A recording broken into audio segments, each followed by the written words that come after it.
Wakristo wote ambaye ni viongozi wa parokia ya mjini ambaye inaitwa St. Paul's Bikeke Parish, mniruhusu ni wasalimu nyote katika jina la Bwana wetu Yesu Kristo. Bwana Yesu asifiwe. Mwami Yesu afume. Tamata jagai. Bwana asifiwe. Alama ni kitu ya maana sana. Kitu ambacho kinaitwa marks. Alama ni kitu ya maana sana. Huko kwetu kama mtu angepotea, angeenda atafute alama ya ukoo yake.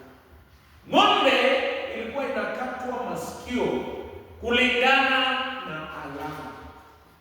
Kama mimi ukoo yangu wanakata moja upande hii, mbili upande hii, wewe ukipotea unatafuta alama ya ukoo yako. Na ungeangalia hiyo ng'ombe, ungefuata mpaka jioni. Na unajua ukipata alama haujapotea, hiyo ng'ombe ingekuongoza mpaka kwa boma, na ukifika huko ungetambua huyu ni mtu wa ukoo.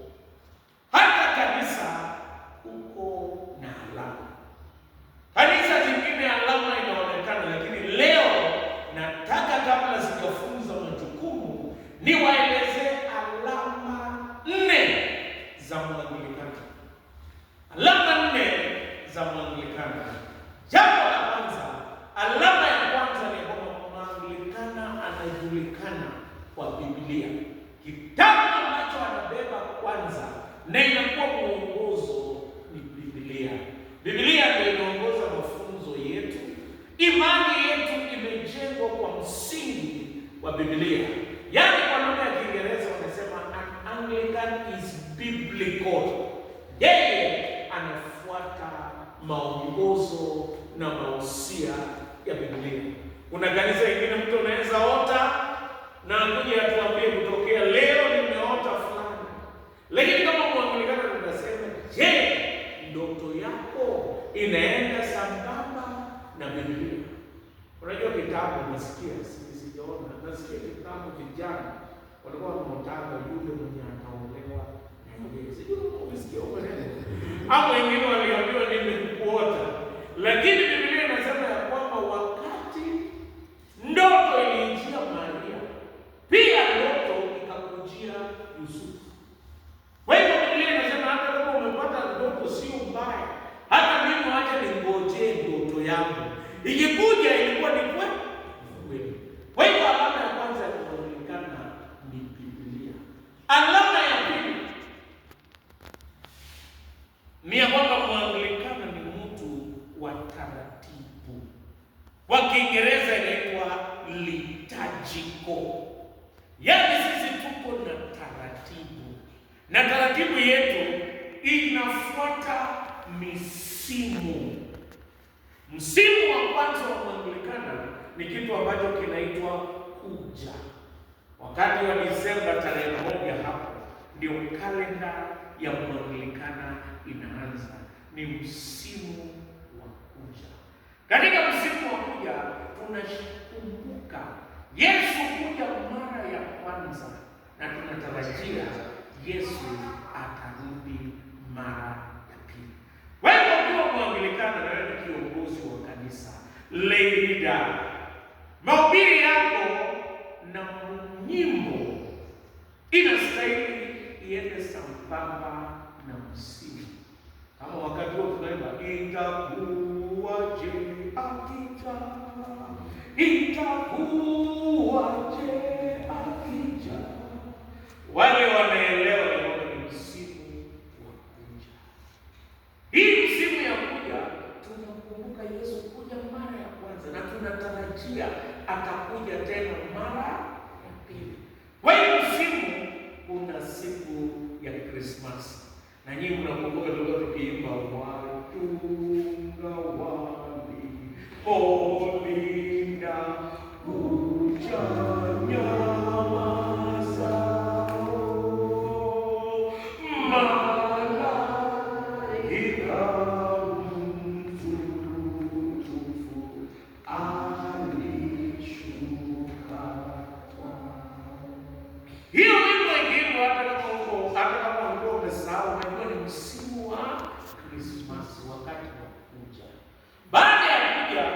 tunaingia kwa msimu wa udhihirisho.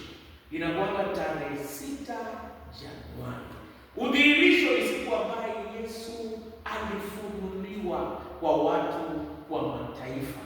Yaani mamajuzi walipoenda na wakamuona Yesu. Hiyo ndio siku tunaita udhihirisho. Wakati Yesu alifunuliwa kwa watu wa mataifa. Kwa hiyo ukiongoza ibada wakati wa udhihirisho, kumbuka ni wakati wa udhihirisho. Najua ya kwamba kuna Waanglikana wa zamani, hata finance chair Mzee Papoi unaitana na Emorimo. Kuna wale walikuwa kanisani wakati diocese ilikuwa Mombasa, na hata huko mpaka hapa kuna wale walikuja diocese ikiwa Nakuru. Kuna wale walikuja diocese ikiwa Eldoret. Kuna wale ambao wamekuja diocese ikiwa Kitale.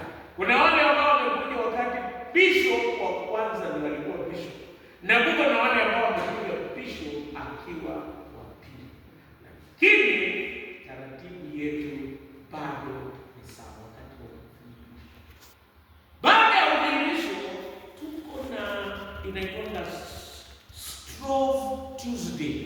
Yaani kwa inaitwa Pancake Tuesday. Siku ambayo watu walikuwa wanakula pancake na mayai kujitayarisha, kwa sababu kutokea Wednesday ungekuwa na Jumatano ya Majivu. Jumatano ya Majivu ni wakati ambao tunachoma majivu tuliosanya, tunasoma mitende tuliosanya wakati wa Jumapili ya mitende, kama pale St. John's St. Stephen's wako na mitende pale. Hiyo inachomwa, alafu unaweka mafuta, na mchungaji anasema kumbuka kwenye mavumbi ulitoka na kwenye mavumbi utarudi. Anaweka hapa kuhusu kukukumbusha wakati wa kufunga. Kala ambayo unaweka wakati huo ni kala ya papo. Papo ni kala ya kuomboleza, kutubu. Ndiposa ukienda Waanglikana utapata wakati mwingine, wakati wa mazishi wameweka papo, inamaanisha wanaomboleza. Na wakati mwingine wanaweka white. Unajua kwa nini tofauti? White inamaanisha utakatifu, ushindi na ufufuo. Wakati huu ni wakati wa Pasaka. Ukiona white unajua ni Pasaka, ni wakati wa ufufuo. Yesu amefufuka. So ukiangalia Waanglikana wenye wanaweka kitamba papo, jua wanaomboleza. Ukipata Waanglikana ambao wanaweka white, jua wanasherehekea ushindi wa Yesu Kristo na wana matumaini ya kwamba huyu atafufuka. Kila kitu Waanglikana wanafanya ni kwa taratibu, na wimbo ambao unaimba inastahili iende sambamba na taratibu na wakati na msimu. Ndiposa ni vyema kujitayarisha. Hii vesti iliwekwa ndio mtu ajitayarishe, aangalie. Na nakwambia wakati Biblia ndio kitabu ya kwanza, na kwa sababu sisi ni watu wa taratibu, iko vitabu vitatu vinaenda sambamba na taratibu. Kitabu cha kwanza inaitwaje? Kitabu cha sala kwa watu wote. Hiyo ni namba 1. Namba 2, kuna kitabu kingine kinaitwa Nyimbo Standard. Waanglikana yetu sio tenzi, ni nyimbo standard kwa sababu ina wimbo wa msimu na nyakati. Tenzi haisemi, ingawa 66, 67 maimba sikizeni mamai. Hiyo ni 66, 67 mpaka 70 wamefuatana na Christmas. Njoni na furaha anyone, lakini si yetu. Tafuteni nyimbo standard. Nyinyi ambao mnaongoza na nyinyi ni viongozi, tafuteni nyimbo standard ili ufuate msimu na taratibu. Najaribu kuweka tu background. Kabla sijasema maneno, naweka background. Yaani ni mkitoka hapa nyinyi Waanglikana tosha, pia jirani yako Waanglikana tosha. Waanglikana tosha. Ambaye anafuata msimu na wakati. na anaimba wimbo kwa msimu. Na kitu kingine ambacho nakwambia, kama unatayarisha mahubiri, ukilemewa kabisa, enda angalia sala ya siku ya Jumapili. Enda angalia sala ya siku, inakuelezea vile unastahili kuhubiri, kwa sababu mimi mnapata nafasi, hata kama ni kama mimi, enda soma sala ya siku. Iko jamaa mmoja huko Chetaus aliongoza ibada kwa dakika 12 kumaliza. Uzaka niko katika kifia moja mahali pengi kusikia na kuungana na kiseko haya mataneni na kuongezeka maneno haya. Baba Mwenyezi na mwenye rehema, unakosa na kuacha njia zako kama kumbuka uliopotea. Umefuata mno mawazo na tamaa zako. Kama nilikuwa na haraka sana ya kuenda pahali, mhubiri wewe ubiri, mimi nilikuwa mhubiri, na usipite dakika 10 ufunge twende kazi. Wakilegana ni watu watakatifu, na hata masomo au somi ni maombi na ni sala, ndio unastahili kujitayarisha. Wakati mwingine watu wanasema kitabu cha sala ni bora, ni watu wajitayarishe, jitayarishe. Na ukitayarisha, tunakwambia kuna maana katika ibada yetu. Wacha niende haraka kidogo.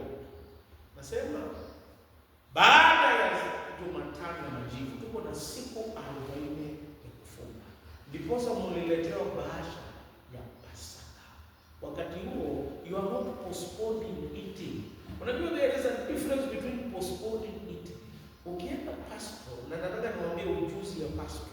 Nikipata mwanaume hapo kwa hiyo ngoma, pastor hiyo tafanya haraka sana. Kwa sababu hata mwanaume akiwa na usipokula haijalishi. Kama ni mama, you have to be very careful, because sometimes ladies and their food, they are inextricably intertwined. Ulikataa chakula, saa zingine hata yeye mwenyewe anaona wewe umekataa mazingara na mambo yote. Kwa hiyo you have to be very careful ukifanya pastor.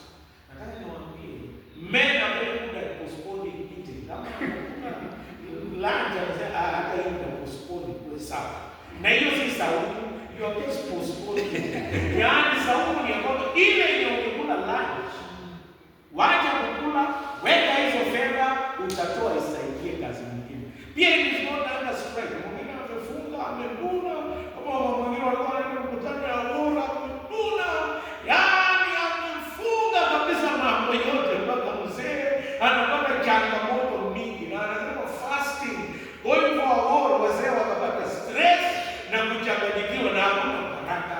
Fasting, soma First Corinthians 7:5. Sitasoma hapa kwa na mama wakubwa, wengine wanastahili kuita mama wakwe, sitasoma, lakini usome. Nataka kusema fasting inakuwa na kusikilizana na kuelewana. Fasting hiyo tunaweka baada ya fasting siku 40 ya kufunga. Na nataka nikwambie, kwa hiyo siku 40 ondoa Jumapili. Jumapili haikuangu kwa siku za saumu, kwa sababu Jumapili ni siku tunasherehekea ushindi wa Kristo. Ndio tunapikaka nyama Jumapili.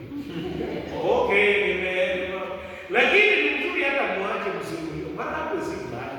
Sasa ile kandidat kuna miaka yote na tunaendelea ilivyokuwa mwanzo, ilivyo sasa, hata milele ilivyo. Amen. Baada ya saumu, wiki ya mwisho huko na Palm Sunday. Sio saumu, ni siku ya kusherehekea Yesu kurudi Yerusalemu. Siku ile wanaimba Hosana, Hosana. Na hata siku hiyo ndio washiriki wengi wa parokia hii walinisindikiza huko. Na nikaahidi mimi nitarudi hapa tarehe 3. Hiyo nilijialika. Tarehe 3 hiyo pale Shigara najialika. Nataka Mungu atusaidie kumaliza kuota ya mchungaji wenu, mkinisaidia. So that nikipotea tena mwaka mzima, nitarudi tena kwa hali kama hiyo. So that nikimaliza, nikienda hata mwaka mzima si mbaya sana. Bado nimejitayarisha pia nina. Ndio hata nilikuwa nasalamia Vikas wake, nataka nikwambie, nataka kuanza kusave bado nisaidie kwa majaribu. Nikipata kidogo natumia Vickers one day, natumia kidogo ili majaribu isinipate. Mandazi na kuanga tax. Kazi ya kupikia mandazi unaona kwa hoteli na umeweka pesa. Afadhali uanze kupunguza Vickers one day ni Mungu wa kiroho wa jaribu wako hivyo. Lakini sisi tunazungumza mandazi na kuanga tax sana. Na leo ni wiki takatifu. Iko siku 3 ya mwezi. Iko Alhamisi ya kutawadha miguu inaitwa Maundy Thursday. Iko Ijumaa njema, Good Friday. Alafu iko Easter Sunday. Ndio kitambaa tunatoa tunaweka nyeupe usiku. Baada ya Pasaka tuko na siku baada ya Pasaka.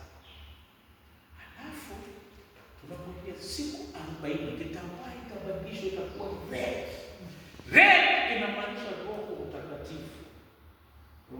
Ewe Roho Mtakatifu, uje kwetu sasa, ufanye makazi yako ndani ya kanisa. Pia red ni wakati wa martyrs, mtu aliyekufa kwa imani. Kama 26 December Stefano, tunaweka red. Ndio tunasikia mchungaji mmoja alipiga na kumbuka mateso ya Stefano, alilia mpaka hapo endelea kuhubiri, akanilia mateso ya Stefano. Lakini saa zingine Stefano alikuwa ni Yesu, saa zingine hakuwa ameona mateso mingi, akalia, lakini vile alioa hajawahi kuyapo tena mateso ya Stefano. Wameona red inamaanisha Roho Mtakatifu ama mtume. Ukienda pia ordination ya wachungaji, red iko. Baada ya hiyo wiki ambayo inafuata ndio wiki ya 3. Tunataka Bwana Mungu wa mapenzi.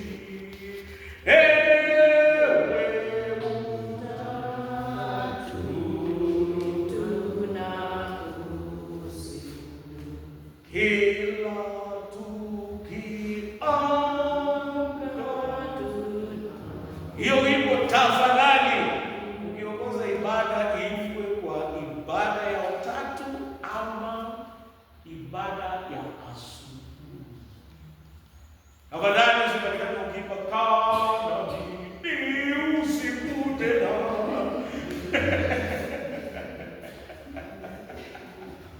Na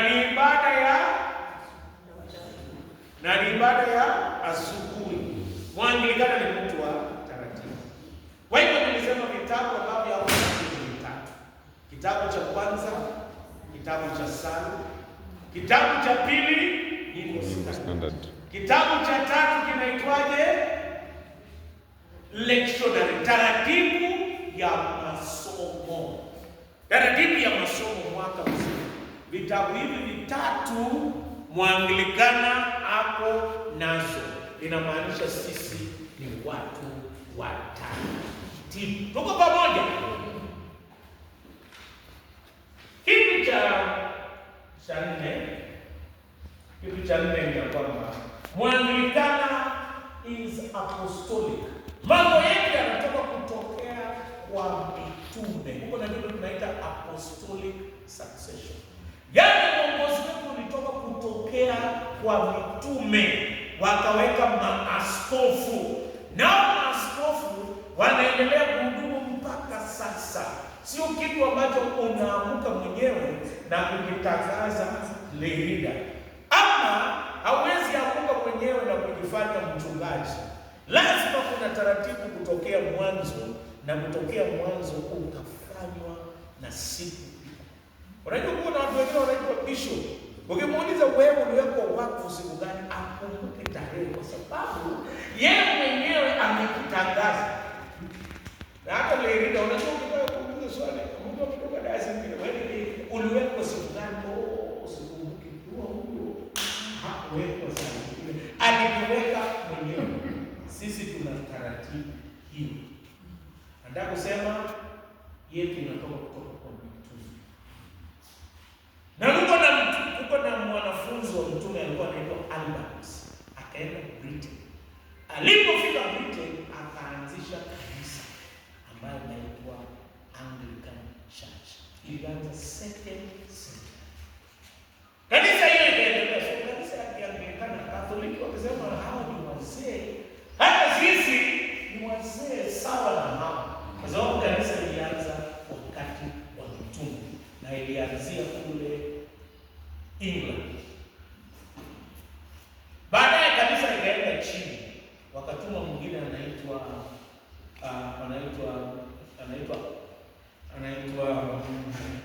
kuna mtumishi wa Mungu ambaye anaitwa huyu mtumishi wa Mungu alikuwa anaitwa Augustine of Canterbury. Augustine of Canterbury, second century, kanisa ilikuwa inaanza kudidimia. Pope akamtuma aendeleshe kanisa. Kanisa ikaendelea. Wacha niwaelezee yote. 16th century tukawa sasa na kanisa la Kianglikana ambayo tuko nayo. Tukawa na kitu ambacho kinaitwa Protestant Reformation kule England. Na ilifanyika kwa sababu tatu. Sababu ya kwanza, watu wa England hawakutaka kuwa chini ya Pope tena. Wakaweka king kuwa kiongozi wa kanisa. Wanataka kuwa mbali. Kitu cha pili, Mungu anaweza kutumia crooked stick to draw a straight line. Kulikuwa na mfalme mmoja anaitwa Henry the Eighth. Yeye alitaka kijana. Sasa ndio alikuwa msupport ama yeye alitaka kijana. Lakini mke wake ambaye anaitwa Catherine of Aragon akapata wasichana pekee yake. Kwa hivyo akataka kudivorce. Pope akakataa, si kwa sababu hakuwa anapeana divorce, ni kwa sababu aliogopa Catherine ndugu yake alikuwa mfalme wa France. Kwa hivyo akamkataza. Na yeye akasema mimi nitajiondoa. Sababu ya tatu, kulikuwa na watu kama Archbishop wetu wa kwanza alikuwa Thomas Cranmer. Thomas Cranmer waliangalia kanisa, kulikuwa na imani ambazo hatukubaliana nayo. Unajua kwa Catholic walikuwa wanafunza ya kwamba iko pahali patatu. Pahali pa kwanza panaitwa mbinguni. Pahali pa tatu panaitwa pahali pa pili panaitwa jehanamu. Alafu pahali pa tatu panaitwa purgatory. Kuna watu ambaye ni 50-50, yani wakienda hawajulikani, yani wakisafiri wakiimba hiyo nyimbo na tuzimbe tena. Alivyotupenda mbele kwa damu ya thamani sana, mbinguni tuonane. Kuna watu ambao wakiondoka haijulikani kabisa mambo yao. So hao watu walikuwa wanaenda pale wanaitwa purgatory kulingana na Wakatoliki. Na wakienda purgatory, kuna mtu anaitwa Tezel. Tezel akatembeza vitu inaitwa indulgence, tikiti ya kutoka purgatory kwenda mbinguni. Na wanasema Pope ndio alikuwa na hiyo uwezo. Na akasema ukiweka pesa kwa hiyo kibaba, wanasema the moment the coin touches the box, a soul flies from purgatory to heaven. Na wakajenga kanisa kubwa inaitwa St. Peter's Basilica in Rome. Pesa hiyo ilitolewa kwa indulgence. Kitu kingine waliamini ya kwamba tunaokolewa kwa neema na matendo mazuri. Sisi wanaonekana na kukataa. Tunasema hiyo imani hatukubaliani nayo. Kitu kingine, mass mpaka 1963 mass ibada ilikuwa inafanywa kwa Latini, na hao watu ndio kuhusu ama mateso ama masabu hawaelewi chenye nasema mass in Latin. Hao wanasema bana, ibada tunataka kwa lugha ambayo sisi tunaelewa. Ndio wakatranslate kitabu cha sala kwa watu, si ya Latin ambayo kwa wasomi peke yake. Ndio wakatengeneza hiyo grammar, akatengeneza the first prayer book ambayo ilikuwa inaitwa mtu mwovu.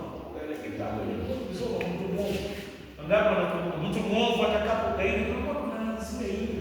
Si kama ya saa hii, hiyo ndio ilikuwa ya krama, ingawa ilibadilishwa kidogo, lakini ilikuwa ya hiyo. Baadaye wakatengeneza 39 articles of religion. Na ikatufanya sisi kuwa Waanglikana. Iko sharti 39. Hiyo ndio msingi ya mafunzo ya Waanglikana. Kitu kingine ambacho nataka niseme kabla sijaenda, Waanglikana ni via media. Yaani Waanglikana sio Mkatoliki kabisa na sio Protestanti kabisa. Tupo katikati. Wale wanapenda siasa wanasema sisi ni watermelon. Ndani juu ni kalagadi, ndani. Kwa nini nasema sisi ni watermelon? We took the best of the Catholic. Umeona makanisa mengine hata wakati wa Christmas hawaimbi wajui ya Christmas kama hiyo. Yao ni Jumapili pekee yao. Lakini sisi tunafuata msimu sana. Kitu kingine sisi tunahubiri Yesu anaokoa sawa na Protestanti. Tulitoka Katoliki kwa maombi. Kwa hiyo sisi tuko, we get the best of both worlds. Ukisema sisi ni Waanglikana, nataka nikwambie ukienda kuangalia Waanglikana wachungaji wenye wamekuja kwenu ni tofauti sana. Uko na wale ambao wanaitoka evangelicals, hao kazi kubwa ni kuhubiri neno. Evangelical, yeye anahubiri neno. Wanahubiri neno kwa kweli. Uko na wengine ambao ni conservative. Anglo-Catholics, kazi yake ni sakramenti. Kila Jumapili ama baada ya muda yeye sakramenti ni muhimu sana. Na kufuatana ile wako mpaka na mshumaa. Wanatembea.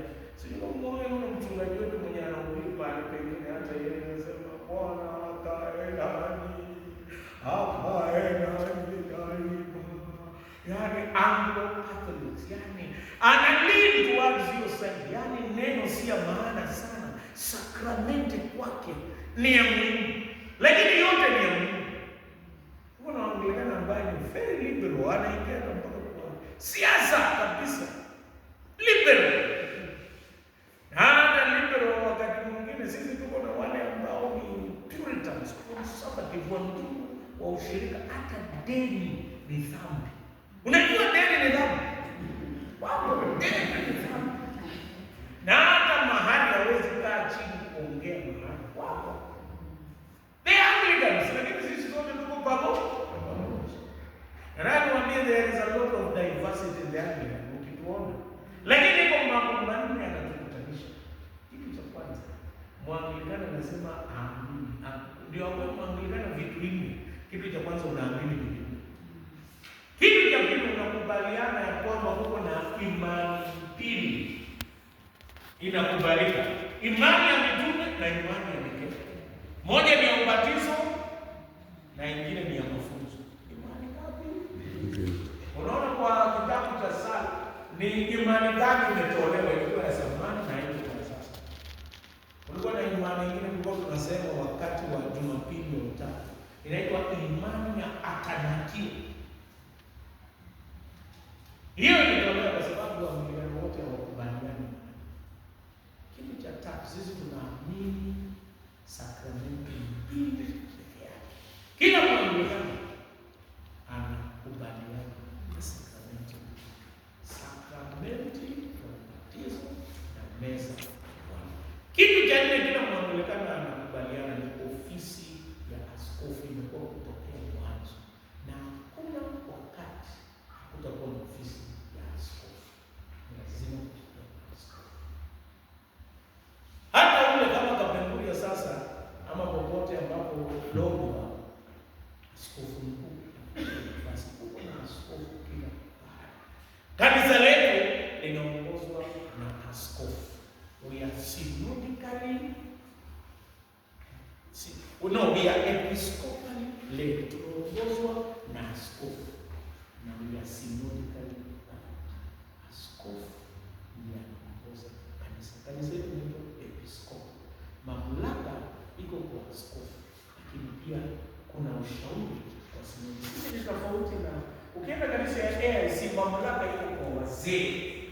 inaitwa Presbyterian, mamlaka iko kwa wazee. Sisi iko balance. Mchungaji anachia PCC. Lakini PCC ndio supreme body. It's a balance between the two. Ndio tunaitwa Episcopal, AIC Presbyterian. Hiko makanisa mengine yanaitwa congregation. Kila congregation ni tofauti. Wengine wanalipa mchungaji 500,000, wengine wanalipa 500,000. Ni kanisa moja lakini ni congregation. Kila congregation inafanya mambo yake tofauti.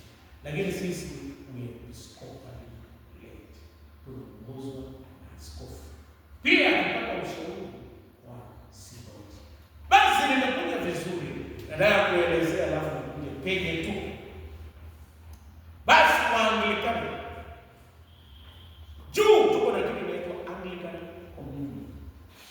Inaongozwa na Archbishop of Canterbury. Na anaitwa first among people. Yeye ni tofauti na Papa. Papa kwenye anasema huko Rome inafuatwa kila mahali. Lakini huyu ni figure. Mamlaka yake pale sana. Lakini anaongoza kitu kinaitwa Anglican Communion. Ushirika wa Waanglikana wanakuja kwa fellowship, maneno ya imani, theolojia, kushirikiana, maneno ya mafunzo ya theolojia. Hapo inaitwa Anglican Communion. Inaongozwa na mtu anaitwa the Archbishop of Canterbury. Lakini nataka niwaambie kwa sasa tuko na changamoto kwa communion. Tufuate ukweli ama upendo? Gani ndio inataka kuongoza maamuzi? Ukweli ama upendo? Hakuna waulizi ama ni upendo. Gani inastahili kuongoza mahusiano? Ukweli. Ni ukweli. Kila kitu mnafuata ukweli.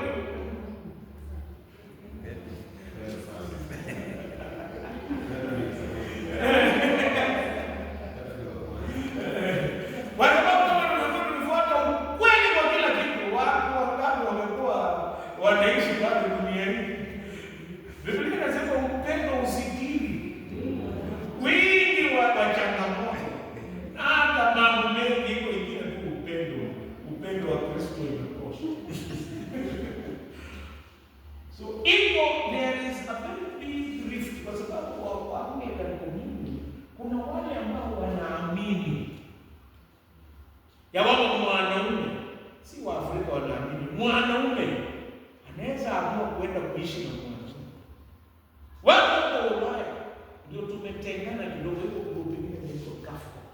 Sisi tukiwa na hata askofu wetu na polisi yetu Kafka tunakataa.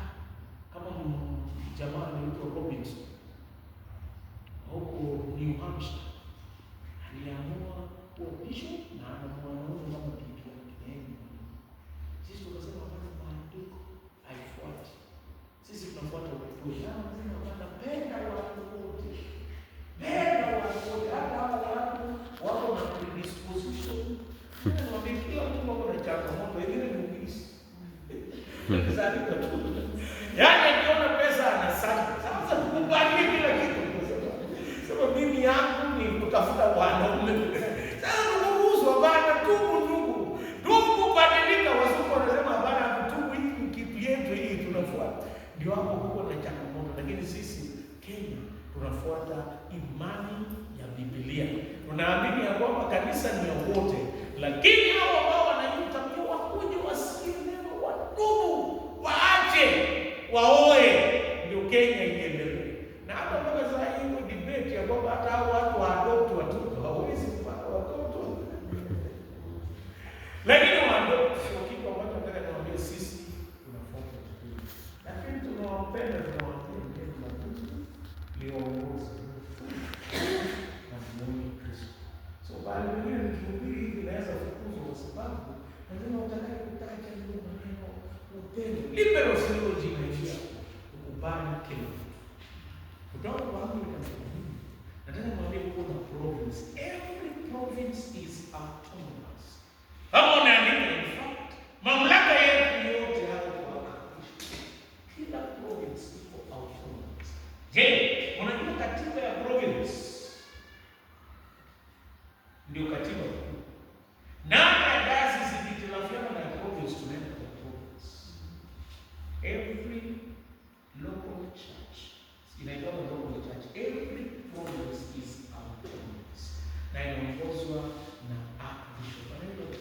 most right reverend. No, the most reverend. Wetu anaitwa Dr. Jackson Isaacs. Yeye ako na mamlaka ya administration, pia mamlaka ya pastor kwa kuongoza. Kutoka pale tunaenda kwa diocese, ambaye askofu ana mamlaka ya kusimamia kila diocese semi autonomous. Iko na province, iko na synod yake, na iko na katiba yake, na iko na mwongozo wake. Bishop wetu anaitwa Right Reverend Dr. Emmanuel Church. Yeye atakuja kwa parokia ambayo mimi ni mchungaji, mimi nakuwa leader. Kwa sababu gani? Yeye ni mwenyekiti. Vika inamaanisha mtu ametumwa kwa niaba ya mwingine. Neno vika inamaanisha sent on behalf of somebody else. Naye kwa hapa anakaa kiti kwa niaba ya askofu. Pamoja. Ukitoka pale tunaenda kwa archdeacon. Archdeacon mamlaka yake ni administration. Yeye ni principal assistant of bishop, anamsaidia kwa maneno ya discipline, kama kuna kesi, kama kuna building inatakana repairs, ama building ya concentration, ama plans, mambo yake mostly is administrative. Rural deed, mambo yake mostly ni spiritual. Kuleta fellowship kwa wachungaji, fellowship ya wachungaji na kupanga missions na kupromote watumishi kufanya kazi. Vika ndio nataka niangalie, yeye role yake ni administrative and spiritual. Anahudumu kwa license ametumwa na askofu. Na akifika hapa leaders pia wanahudumu kwa license ya mchungaji, ingawa kila mmoja anapewa license yake. Basi nimetoka mbali sana, na kwa neema ya Mungu nimefika hapa pahali ambapo tuko. Baadaye niwaambie wapendwa, sisi ambayo tunaitwa lay office bearers tumepatiwa majukumu na kanisa. Tumepatiwa majukumu na kanisa, na sisi tumepatiwa majukumu ya kanisa, na haya majukumu ni lazima tujue, so that we avoid confusion. Wakati mwingine kwa kanisa kuko na confusion, watu wakikosa kujua majukumu yao. Ndio kwa sababu tunakuwa na induction, tujue majukumu. Hii manual ilichapishwa zamani nikiwa kwa ofisi, nilikuwa Assistant Administrative Secretary. Ilichapisha na ziko na manual zingine ambazo zilichapishwa, lakini manual sio exhaustive. Kuna na constitution ambayo yanaelekeza. Sababu ya induction ni kila mtu aelewe majukumu yake, ndio ukielewa ujue chenye unastahili kufanya.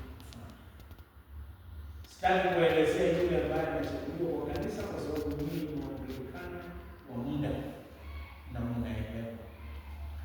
Wacha nianze kwa kuelezea kwa ufupi majukumu ya secretary.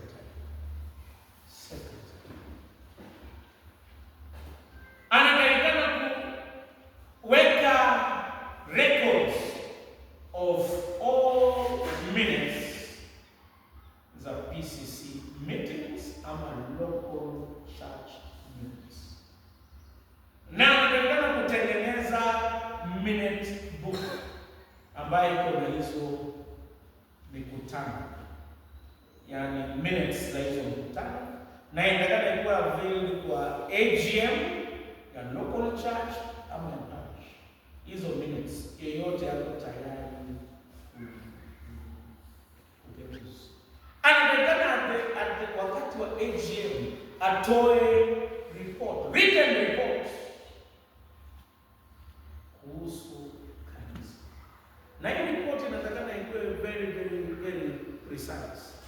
Ibada zote zilihudhuriwa.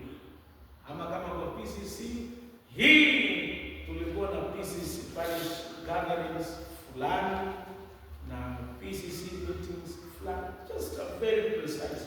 Local church nataka ielezee watu kama ibada zote zilifanyika kwa mwaka.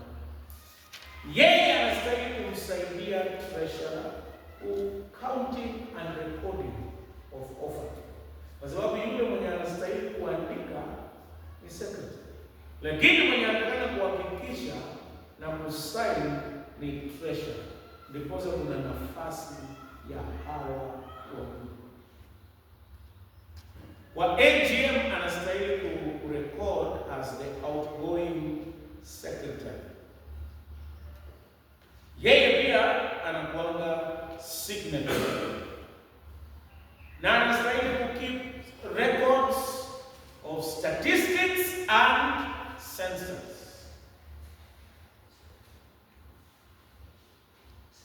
Akishauriana na mchungaji, anastahili pia kusaidia kwa records kwa wale waliobatizwa. Wakati mwingine kwa local church unaangalia anapatia mchungaji record na wale waliobatizwa, ili ataenta hiyo record kwa kitabu, na pia records za watu wenye wanapokea meza ya Bwana, kwa sababu sisi ni watu wa taratibu. Okay, so far so good. Nimeangalia mtu ambaye anaitwa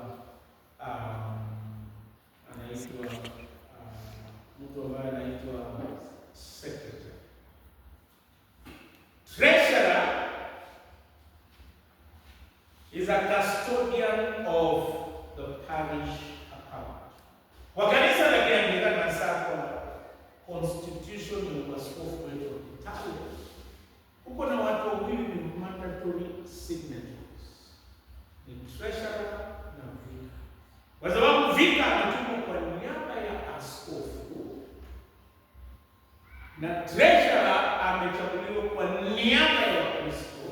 Hawa wawili ni mandatory signatories. Wengine inategemea taratibu yenu na kulingana na katiba. Hawa wawili wanafanya majukumu ya kuwa mandatory signatory. It is expected to be accountable and transparent. Atoe ripoti wakati ambapo unahitajika na hata wakati anaulizwa na Wakristo. Zile mbona ananiuliza mnanishuku nini? Watu ni tofauti. Wanafunzi wa Yesu Kristo, kulikuwa wengine anaitwa Tomaso. Wengine wanasema Yesu tunaamini amefufuka, lakini Tomaso akasema ni lazima niweke mkono. Ni lazima nihakikishe. So, kiwa treasurer, be patient with these Christians. Wengine wana mambo mengi, lakini be patient. Lakini wakati mwingine watu ambao wanauliza, kuna wale ambao wanauliza kwa kutaka kufahamu na kuna wale ambao wanauliza kwa ubishi. Wote wako tu. Lakini saa zingine ukijaribu kuconvince, wanasema change. Wakati mwingine change. There are people who take change as a threat to be embraced. Wengine change, they embrace very quickly. Sana ni wamama wanasema nguo mpya, fashion imekuja, wagani wanapika haraka na wanavaa. Lakini kwa wale wanasema mama haiwezekani. Yeye bado ndoto yake ni platform na yeye according to them change is an enemy that has to be fought always. Na wale wanaangalia change as a stranger to be treated with suspicion. Na wengine change za companion ni lazima pime yale nachukua na yale nakataa kuchukua. Those people are there ni kumanage tu. Najaribu kusema ya kwamba mimi ni lazima tuelewe watu ambao. Saa zingine au unataka kuleta mabadiliko polepole, mjue kwamba watu ni tofauti. Nimekuwa nikielezea maneno ya treasurer. I was telling you about must read and report to the AGM. Lazima tayarishe a written report to be given to the AGM. Now watu wawili ambao ni mandatory reports zingine zinaweza kosa na sio kufika, sio pressure. Jua siku hiyo mkutano unaweza ishi. So and it must be vast. Lazima ajue maneno ya financial policies and matters of statutory deductions and obligations ambazo ziko na kitu cha tatu, na kitu kingine is very important. It must be a role model in church giving and supporting. Wakati mwingine wanasema you cannot give what you don't have. Na ukiwa role model utasaidia watu kwenda vizuri kwa kazi ya Mungu. Nadhani niongee kwa uchache kuhusu ofisi ya vice chair, local church na parish. Yeye amechaguliwa because of positive influence. Kazi kubwa ya finance vice chair ni kwa sababu kuna positive influence in the local church and in the parish. Sio unajua sisi kanisa, our influence is supposed to be moral influence, not coercive influence. Unajua mwanzo kutoa quota, kama ni serikali ikikataa kutoa, chief anaweza kuja achukue kombo yake ama mbuzi. Lakini sisi kwa kanisa, mtu anastahili kupasue watu. Positive influence. Au wanaambia anaongea kwa usemi. You influence people positively mpaka wana support brand. Is also a role model. Positive influence na role model. Nataka niwaambie kila mmoja wetu is a role model. Positive influence na kitu ambacho kinaitwa role model. Akiachiwa na mchungaji anaweza kuongoza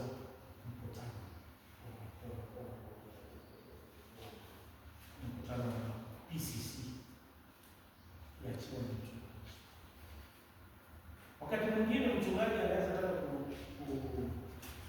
kutaka kununua baiskeli. Unaona saa zingine mimi ninaenda huko Toro kula mayai mingi ndizi ya Wakristo, basi ninaenda basi kuna mradi kununulia mchungaji baiskeli. Na kwa sababu mimi siwezi kujisemea mwenyewe, waanglikana ni watu wa taratibu. Haitakikani kwa kawaida. Kikiumana kabisa mchungaji anaweza kujisemea jamani na kufa njaa. Kwa kawaida hawezi. Because kuna mtu anaitwa Vikas Wade. Na wakati mwingine wanasaidia vice chair. Vice chair anasema positive influence. Positive influence. Role model. Na kama sasa wakati mwingine mchungaji piki baiskeli kwa sababu ya obesity, amekula sana, mshindo kutembea na kuna hiyo alama. Vikas Wade ndio ataleta hiyo agenda. Vice chair kwa sababu ni agenda, it is done in good faith. Unajua mkutano kama haijakuwa chair na mchungaji is null and void. Even local church inatakana kujulisha mchungaji hata kama yuko akupe baraka. Kwa sababu kanisa hili linaitwa episkopo. Yaani mamlaka inatokea kwa askofu ikije. So Vikas Wade analete vice chair, anasema mchungaji tunakuomba. Mchungaji anasema haya tuendelee kudiscuss. Kama tununue baiskeli, wengine wanasema kiko moja nipata ya scrap 500. Unaweza lete kutengenezea mchungaji, tena hiyo ni hukumu, kilo yake ni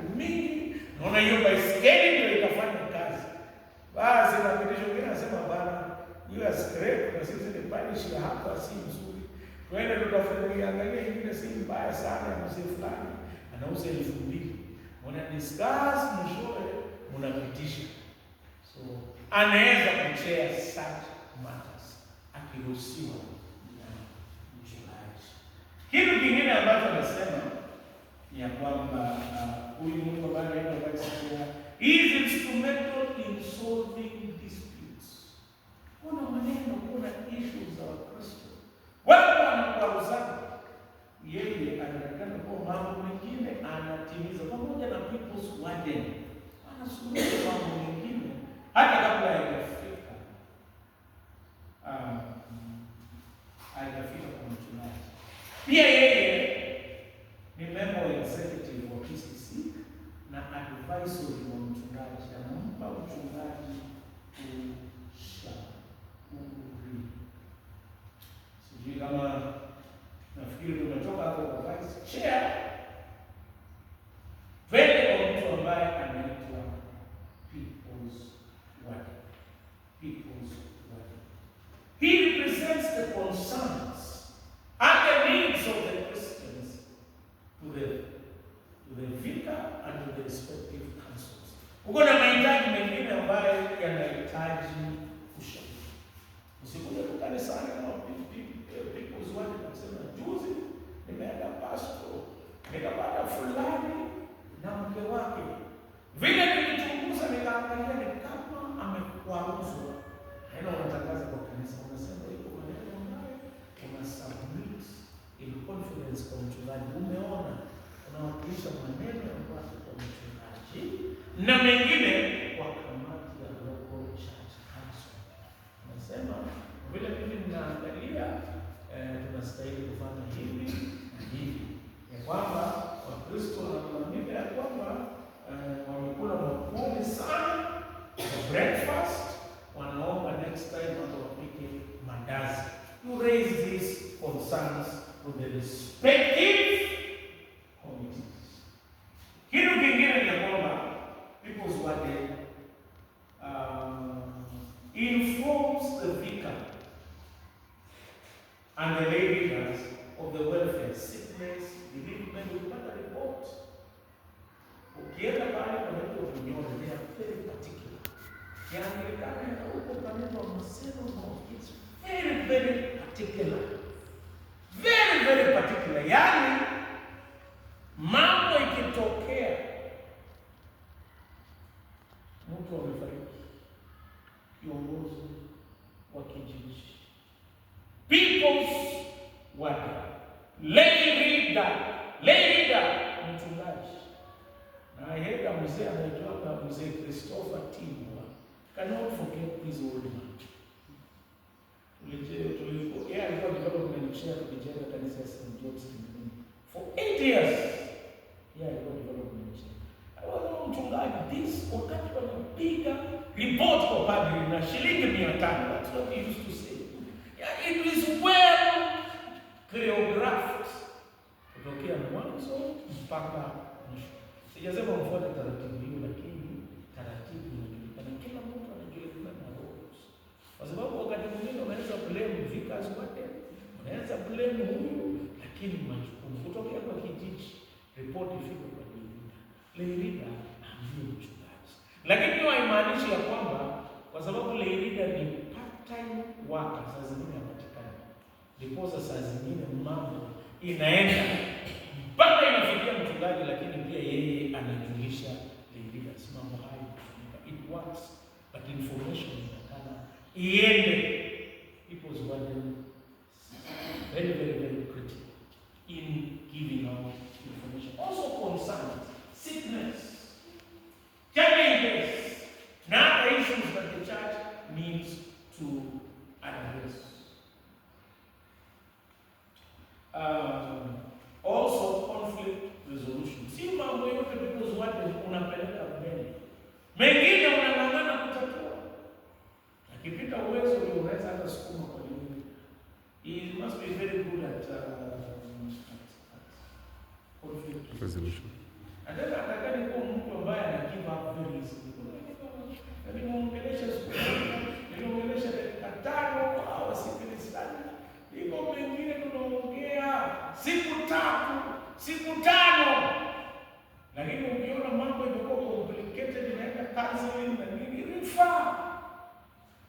Haujui kila kitu, refer, make reference to other people. Leader, mchungaji, make reference. Tunasaidiana, hiyo ni kusaidiana. Now, let us look at a person by the name of finance chairperson, saving and development chair. Look at that. Guards the integrity of all finances. And I know there are key record books in the church. There are key record books in the church. That is not there are key record books in the church. We're going to service register. That is very critical. Service register. Ndio nilisema inaandikwa na secretary, treasurer na sign. Wakati mwingine wengine wanasainia treasurer. Ama mtu mmoja anafanya kazi yote. Inastahili wafanye in tandem. Kuna baptism register, confirmation register, death register, banks or marriage register, parish minute books.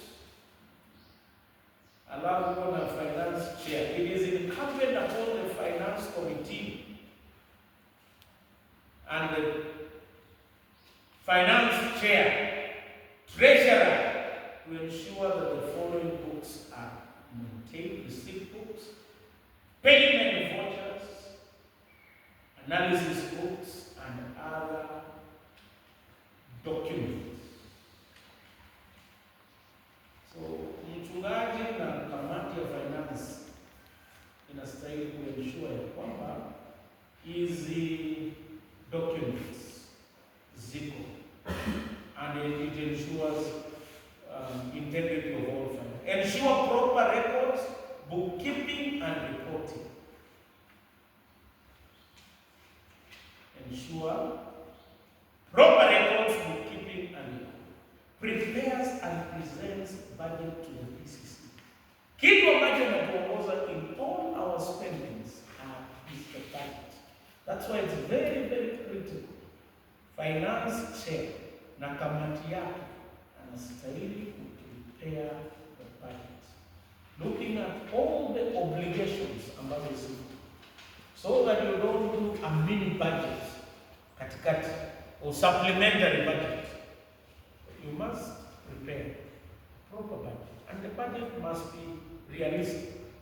Wakati mwingine hapana sema maneno mbaya, not very realistic. We must make our budget be as realistic, but it covers the most critical areas. Kuna kanisa wanaweka budget ya kula 100,000, na wakati mwingine inaleta changamoto because it is not realistic. The budget is the Bible of the finance. Anastahili kufuata maangalio na finance, na kama ikienda kando, anastahili kutafuta idhini ya PCC ama local church to implement, kwa sababu kitu ambacho ni budget and it has to be approved budget ambayo imekuwa approved na PCC or local church. Without that, any other spending inakuwa illegal, kwa sababu sisi ni watu wa taratibu. Ensures accountability and transparency in financial matters. They also strategize. With your finance care, you strategize with the stewardship coordinator or secretary and the vicar on how to get these funds. It's not only about preparing a budget, but you also strategize. Unaangalia maneno, tutaendeleaje, tutafanikiwaje, and they ensure the parish meets obligation to the parish, deanery, archdeaconry, and diocese. So obligation to the parish ni mchungaji na wale ambao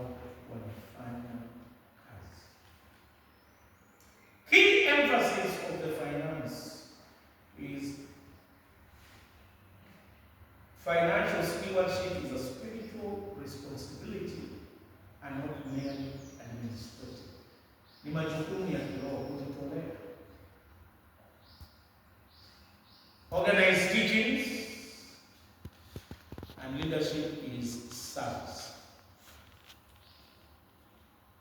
And development chair, mostly development chair, anastahili to ensure development at the parish and the local churches are facilitated. I want to make a clear distinction here. Development and kuko na kitu inaitwa current and recurrent expenditure. Expenditure ya kuendesha injili. Expenditure ya kuendesha injili, kulipa kota, kulipa mchungaji, wainjilisti na wale ambao wanahusika. Expenditure hiyo inatoka kwa sadaka, fungu la mavuno na matoleo haya. Development inatolewa kutoka kwa kitu ambacho kinaitwa free will giving or harambee, matoleo ya hiari. Na ni vizuri to keep, ndio nasema chenye watu wanaombea makanisa, chenye inaombewa kufanya ni vizuri ifanye makusudio haya. Wakati mwingine harambee inafika 800,000